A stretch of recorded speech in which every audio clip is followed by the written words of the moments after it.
Olá pessoal, como vocês estão? Meu nome é Bruno Sankey e como eu disse a vocês, uma vez a cada 2 semanas eu estarei trazendo aqui no YouTube um vídeo sobre teologia entendida no sentido amplo de estudo sobre religião em geral e filosofia da religião. Eu já peço a você que deixe o seu like no vídeo, se inscreva no canal caso você não seja inscrito e ative o sininho a fim de receber novas notificações. Neste vídeo nós estaremos estudando o argumento cosmológico conforme proposto pelo filósofo judeu Maimônides. Ah, é importante dizer, né? Esse vídeo está um pouco atrasado. Na verdade, eu pretendia postar ele no início da semana, mas eu estou postando só agora, porque eu estou me organizando, né, para retornar para a cidade onde eu estudo. E aí eu tô acabei atrasando um pouco. E ainda estou organizando um pouco melhor. Então, o vídeo vai sair um pouco atrasado. De todo modo, eu vou estar usando aqui como referência, né, o livro do Craig, chamado Cosmological Argument from Plato to Leibniz, ou seja, argumento cosmológico de Platão a Leibniz. E aí uma parte desse livro se dedica a falar dos argumentos cosmológicos conforme aparece em Maimônides. Maimônides, na verdade, tem mais de um argumento que poderia ser considerado cosmológico. Então ele tem mais de uma, a gente chamaria de provas a partir, por exemplo, do movimento.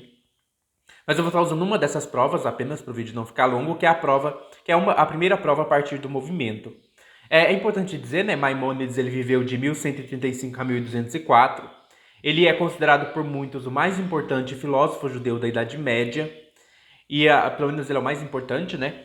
E aí a gente vai estudar um pouco do argumento dele. Então o argumento do Maimônides, ele vai ser assim, mais ou menos, né? Deve haver uma causa para o movimento das coisas no mundo sublunar. Segundo, deve haver a causa do movimento dessa causa. Terceiro, essa série de causas não pode ser infinita, terminando na primeira esfera celeste, que é a fonte de todo movimento sublunar. Deve haver uma causa para o movimento da primeira esfera celeste. Aí tem 4 possibilidades de qual é essa causa, e o Maimônides vai concluir que essa causa, na verdade, ela é algo incorpóreo separado da esfera celeste. Eu dei esse resumo só, mas agora eu vou explicar cada parte por parte, né? Porque para vocês entenderem o argumento. Então, primeiramente, o argumento do Maimônides ele parte do movimento que a gente observa para concluir uma causa que é a origem de todo movimento, que é Deus. Como o Maimônides faz isso? Primeiro ele pede a gente para olhar ao nosso redor e testemunhar o movimento que a gente encontra no mundo, tanto o movimento quanto as mudanças. Então no mundo há movimento, as coisas estão se movimentando e também há mudança no mundo, né? Alguma coisa passa de uma potência para um ato, por exemplo. A semente se torna uma árvore, né? A gente também pode pensar no movimento que a gente observa também, por exemplo, o movimento físico, o vento que sopra se movimenta, que é um exemplo. Outro exemplo, né? Eu pego essa chave aqui, quando eu solto essa chave, ela cai, ou seja, tem aqui um movimento que aconteceu. E observe como que se dá o movimento, como se dá a mudança. Vamos testemunhar aqui o movimento da chave caindo. Eu tenho uma causa, que aqui é a minha mão, que vai soltar essa chave e ela vai se mover para baixo. Então eu consigo observar esse movimento. O movimento que a gente observa é o movimento do mundo ao nosso redor. Na cosmologia da época, esse mundo ao nosso redor era chamado de mundo sublunar, ou seja, um mundo que está abaixo da Lua. E aí a gente precisa entender, né, que na época do Maimônides não existia a física que a gente tem hoje. Então, como se pensava o mundo? Aqui está a Terra, aqui acontece vários movimentos, várias mudanças, e esse mundo onde tudo isso se dá, esse mundo com o qual a gente está em contato, é o mundo sublunar, né? É o mundo abaixo da Lua. E aí nós temos também aqui, né, que considerar que tem a Lua. E aí a partir da Lua nós estamos falando das esferas celestes. Então você tem as esferas celestes, como a Lua, as estrelas, os planetas, o Sol, e você tem essa dimensão do mundo abaixo da Lua, o mundo sublunar. Tinha uma tendência de se pensar na Idade Média que o mundo sublunar ele é marcado, né, pela geração, pela corrupção, as coisas nascem, as coisas morrem. Enquanto o mundo, as esferas celestes, elas são esferas perfeitas, né? Então não se tinha aquela ideia de que a gente tem hoje da Lua como cheia de crateras, cheia de problemas, mas se entendia que o universo, o céu, ele era composto por esferas celestes perfeitas. E também se entendia, né, que essas esferas estavam em movimento. Não era difícil perceber isso, de que a Lua está num lugar, depois ela vai para outro lugar, de que o Sol nasce e o Sol se põe, de que as próprias constelações elas se movem no céu ao longo do ano. Então, e isso tudo era pensado como várias esferas, a própria esfera das estrelas como esferas que estão em movimento. O que o Maimônides fala? Olha, o primeiro movimento que a gente testemunha é o movimento sublunar. Esse movimento que acontece abaixo do céu, aqui no nosso mundo, como o movimento da chave que cai. E aí todo movimento, ele possui uma causa, né? Então, por exemplo, eu solto essa chave, tem uma causa.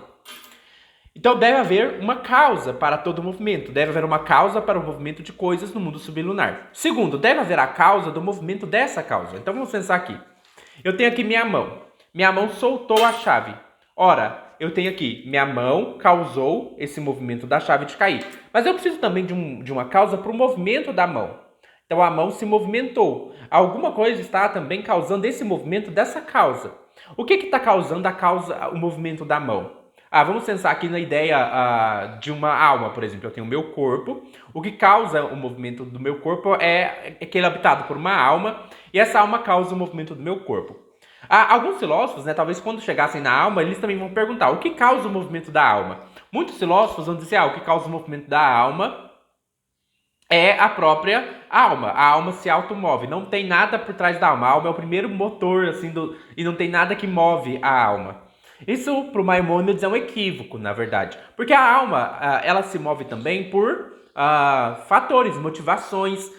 Então, por exemplo, eu tenho uma motivação aqui de soltar essa chave. E essa motivação, ela nasce do meu contexto, do meu ambiente. Vamos supor que eu quero usar essa chave para abrir uma porta.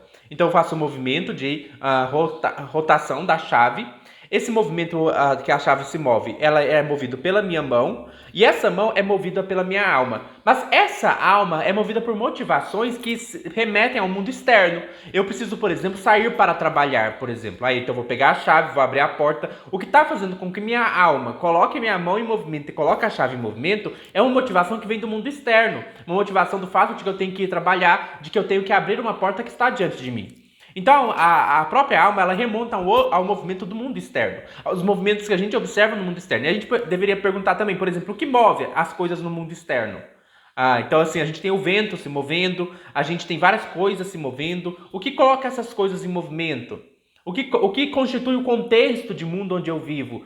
Porque esse contexto de mundo que também vai dar o movimento para minha alma. Minha alma, ela vai ter motivações que vão partir do mundo externo. Então deve haver a causa de um movimento dessa causa. E aí o terceiro ponto, essa série de causas não pode ser infinita, terminando na primeira esfera celeste, que é a fonte de todo o movimento sublunar. O que o Maimônides entendia? Nós estamos aqui nesse mundo, as coisas nesse mundo estão em movimento, e aí a gente não pode, se a gente for cair numa série de causas, a gente vai cair numa série de causas infinitas. Então a chave é movida pela mão, a mão é movida pela alma, a alma é movida pelos fatores do ambiente externo que dão essas motivações. Os fatores do ambiente externo são movidos por causas anteriores. E aí, se a gente for fazendo isso, a gente vai chegar numa série infinita. Mas o infinito real não é possível, né? O infinito é um conceito que não faz sentido na realidade, ele fica contraditório, né? Você cai numa regressão infinita. E uma regressão infinita não faz sentido, porque o que é o infinito na realidade? Se eu acrescento algo ao infinito, ele fica maior. Se eu tiro algo do infinito, ele fica menor. O conceito de infinito, quando aplicado à realidade, ele cria paradoxos e contradições. Então, um regresso infinito de causas não faz sentido. O que significa que existe uma fonte originária do movimento. O que o Maimônides acreditava? Aqui nesse mundo, a gente tem 4 elementos: terra, água, ar e fogo. Tudo nesse mundo é composto por terra, água, ar e fogo. São os 4 elementos. Esses 4 elementos, né, constituem todas as coisas. Então, tudo que está em movimento nesse mundo é constituído por esses elementos. Mas vamos pensar aqui no vento. O que faz com que o vento se mova? O Maimônides acreditava que, além dos 4 elementos, existe no mundo... Os 4 elementos pertencem ao mundo sublunar. Além desses 4 elementos, no mundo das esferas celestes, existe um 5º elemento. A gente não vai nomear qual que é esse 5º elemento, alguns talvez chamariam de éter, mas existe um 5º elemento. As esferas celestes são constituídas por um outro elemento diferente do que existe aqui na Terra.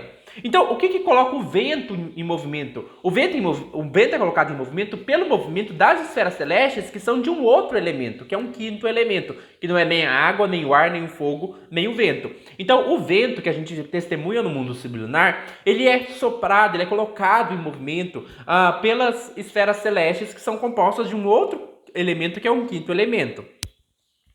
Então, se a gente for remontar todos os movimentos, a gente vai sair do mundo sublunar e vai para a esfera celeste. Então, os movimentos que existem no mundo sublunar, eles remontam a causas que são das esferas celestes, que estão em movimento. E aí as esferas celestes estão em movimento e o Maimônides vai falar que vai existir uma esfera celeste primeira que coloca todas as demais esferas celestes em movimento. Essa primeira esfera celeste, né, ela é a causa para o movimento de todo o mundo sublunar. Então vamos pensar aqui que a gente tem uma primeira esfera celeste, e essa esfera celeste se move, e aí se movendo ela coloca em movimento as demais esferas celestes, essas demais esferas celestes se movendo colocam em movimento, por exemplo, o vento e outros movimentos do mundo sublunar, e todos os movimentos do mundo sublunar, eles remontam então a uma primeira causa, que é a esfera celeste. Mas vamos pensar aqui, o que é uma esfera celeste? O que é essa primeira esfera celeste? Se ela é uma esfera celeste, ela é um objeto limitado. É um objeto físico. Então, a gente pode pensar na esfera celeste como uma bola, um círculo, uma esfera que está em movimento, né? Uma esfera que está se movendo. Mas o que essa esfera é? Ela é um objeto físico, um objeto limitado. Então, essa esfera, que é um objeto físico, ela não pode ser... ela precisa também de uma causa para o movimento dela, porque ela não tem como estar se automovendo, né? Porque a gente está pensando aqui numa esfera, que é física, é só um objeto físico, esférico, né? Que é a primeira esfera celeste, mas se ela é um objeto físico, esférico, finito, ela não tem como estar sendo a força que se coloca a si mesma em movimento. E aí, o Maimônides diz assim que deve haver uma causa para o movimento da primeira esfera celeste. E aí ele vai trabalhar com 4 possibilidades. Né? Quais são as 4 possibilidades do que está causando o movimento dessa primeira esfera celeste, que é a fonte do movimento de tudo mais?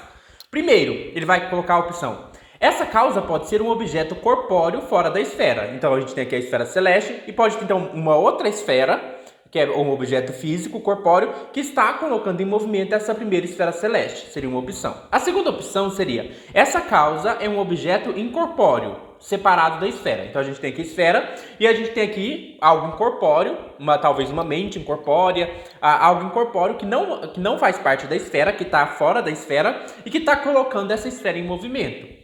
Uma terceira possibilidade seria que há uma força corpórea dentro da esfera. Então aqui a gente tem a esfera e dentro da esfera existe uma força que é física, mas que está dentro dela, um motorzinho dentro dela que está colocando ela em movimento. E a quarta opção é que existiria uma força indivisível, não corpórea dentro da esfera, como uma alma. Então assim como tem aqui eu, Sankey, e dentro de mim, por assim dizer, dentro de mim há uma alma que me coloca em movimento, talvez haja uma espécie de alma dentro dessa primeira esfera celeste. E aí o Maimônides diz: qual dessas 4 opções a gente vai ficar? Vamos trabalhar com cada uma delas devagar. Vamos colocar a posição A. Vamos supor, tem a esfera celeste, a posição A é o quê? Tem a esfera celeste, a primeira opção. A primeira possibilidade é que tem a esfera celeste e que tem uma outra esfera física que está colocando a esfera celeste em movimento. Só que qual que é o problema? Um outro objeto corpóreo fora da esfera também precisaria de uma causa. Então, na verdade, o que a gente fez? A gente só jogou o problema para a próxima esfera. Porque se a esfera celeste corpórea é movida por uma outra esfera celeste corpórea, então essa outra esfera celeste corpórea, ela que é, na verdade, a primeira esfera celeste, e ela dependeria de uma outra causa. Então não resolve o problema. Então não pode ser a opção A. Aí a opção B, né, a gente vai deixar ela para depois, e a gente vai considerar a opção C agora. A opção C, a terceira opção, é uma força divisível dentro da esfera. Vamos pensar aqui, uma força física que está dentro da esfera. O que seria uma força que está dentro da esfera? Uma força que está dentro da esfera seria uma força finita. Né? Então, dentro da esfera haveria uma força finita, porque a esfera, se ela é uma esfera corpórea, ela tem um tamanho finito. Então a gente tem aqui um tamanho finito. Se existe uma força dentro da esfera, algo que está colocando ela em movimento, esse algo que está colocando ela em movimento precisa ser algo finito também. Então seria uma força limitada, com tamanho limitado, porque a esfera tem um tamanho limitado. Então dentro dela, se for ter algo físico, esse algo físico também tem que ser limitado. E esse algo tão limitado não seria capaz, então, de produzir todo o movimento que a gente observa, né? E que está aí. Então a gente teria uma coisa limitada. Então a força seria finita, não podendo gerar todo o movimento do universo. O Maimônides, ele vai, só para usar a hipótese, né, porque alguns acreditavam que o movimento é eterno, ele vai falar assim, olha, uma força limitada dentro de uma esfera não seria capaz de produzir todo o movimento eternamente. É importante dizer que o Maimônides ele não acredita que o movimento é eterno para o passado, né? Então ele usa isso só como um recurso argumentativo, mas ele nos chama a atenção para o fato de que todo esse movimento que está aí e que provavelmente vai continuar se movendo, não teria como ter uma causa, uma coisa limitada, que também precisaria de uma outra causa para explicar, já que também seria algo limitado dentro da esfera. Então não resolve o problema. O ponto D, né, é a ideia de que seria uma espécie de alma dentro da esfera. E aí a gente já trabalhou aqui quando eu dei o exemplo da chave. O que é uma alma? Uma alma é o que coloca o meu corpo em movimento, que coloca a chave em movimento. Mas como a gente viu, a alma também precisa de algo que coloque ela em movimento. Eu dei o exemplo de abrir o portão, né? Eu vou ali abrir o portão, se existe uma alma dentro de mim, essa alma é movida por motivações. Então essas motivações são externas à alma. Então mesmo uma alma, ela só move um corpo pela instigação de causas externas. Uma alma só pode mover o corpo pela instigação de causas da exterioridade, né? Que dão essa motivação para que a alma que está num corpo se mova. Isso vale para a alma que está num corpo. A alma fora do corpo a gente não sabe, a gente não tem uma alma fora do corpo, a gente está aqui como alma no corpo. A alma no corpo a gente sabe pela experiência que ela precisa de causas externas para que ela possa se mover. Então, se a gente descartou essas três hipóteses, sobra só uma. Qual que é? A hipótese B, a segunda hipótese, é que a causa que coloca a primeira esfera celeste em movimento é um objeto incorpóreo separado da esfera. O que é esse objeto incorpóreo separado da esfera? Primeiro, ele precisa não ter corpo. Então, ele não tem corpo. Ele não tem corpo. Ele não está dentro da esfera. Então ele é separado da esfera, ele é separado do mundo, ele é transcendente ao mundo, e ele também não pode ter nada de físico, né? E além disso, ele também é ilimitado, infinito, né? Porque ele é uma força infinita, sem limites. Ele também é indivisível, porque se ele não ocupa espaço, se ele não é físico, ele não tem como ser dividido. Então, isso que a gente está chamando aqui de um objeto incorpóreo, na verdade é Deus. Né? Deus é como se fosse uma mente infinita que está colocando tudo em movimento, que coloca em movimento a primeira esfera celeste, que é separado do mundo, que é ilimitado, que é incorpóreo. Então, na verdade, o que coloca a primeira esfera em movimento e que, portanto, é a fonte do movimento de tudo que há, não é outra coisa senão o próprio Deus. Esse é o argumento do Maimônides. Eu espero que vocês tenham gostado desse vídeo, tenham compreendido o argumento e até mais.